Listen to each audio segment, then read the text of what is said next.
స్వర్గీయ ఎన్టీ రామారావు 29వ వర్ధంతి సందర్భంగా తెలుగుదేశం పార్టీ తరఫున నిర్వహించిన లెజెండరీ రక్తదాన శిబిరానికి విశేష స్పందన ద్వారా ఘన నివాళులర్పించారు. ప్రభుత్వ చీఫ్ విప్ జీవి ఆంజనేయులు, వినుకొండ శ్రేణులు, నాయకులు అందరికీ ఆదర్శంగా నిలిచిన ఆ వినూత్న ప్రయత్నంలో వినుకొండ నియోజకవర్గాన్ని రాష్ట్రం మొత్తం మీదనే మొదటి స్థానంలో నిలిచింది.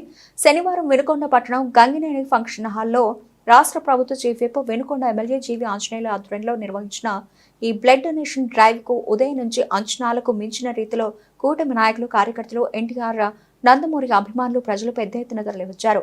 ప్రభుత్వ చీఫ్ విప్ జీవి ఆంజనేయులు సహా శిబిరంలో 518 మంది రక్తదానం చేశారు. తమ వంతుగా చేసిన ప్రయత్నానికి వినుకొండ నియోజకవర్గం రాష్ట్రంలోనే మొదటి స్థానంలో నిలవడం మరింత ఆనందాన్ని కలిగించిందని తెలిపారు. స్థానిక నాయకులు, కార్యకర్తల కృషి, ప్రజల సహకారంతోనే రక్తదాన శిబిరం ఇంత పెద్ద ఎత్తున విజయం సాధించిందని తెలిపారు.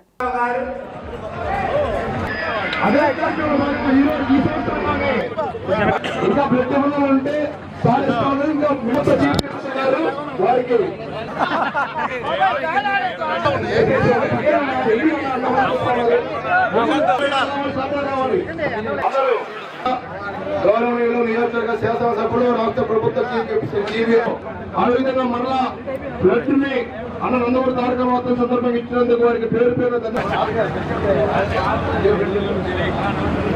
సభ్యులు ఇచ్చారు. కానీ మాజీ శాస్త్రం